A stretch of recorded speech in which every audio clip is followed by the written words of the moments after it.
Once upon a time, in the heart of Africa, there existed a prosperous kingdom called Ghana.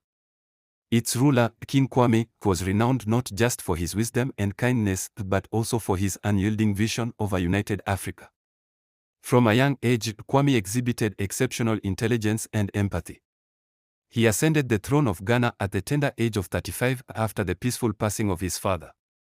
Unlike many kings before him, King Kwame dreamt of more than just the wealth and stability of his own kingdom.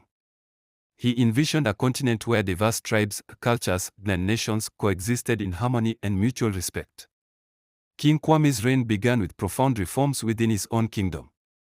He introduced innovative agricultural practices, built schools, and encouraged the teachings of both ancient wisdom and modern sciences. With a thriving economy and an educated populace, Ghana became a beacon of prosperity and enlightenment in Africa, garnering admiration far and wide. 6. Kwame understood that for Africa to unite, it needed more than just diplomacy, it necessitated an unbreakable bond forged through mutual respect and understanding.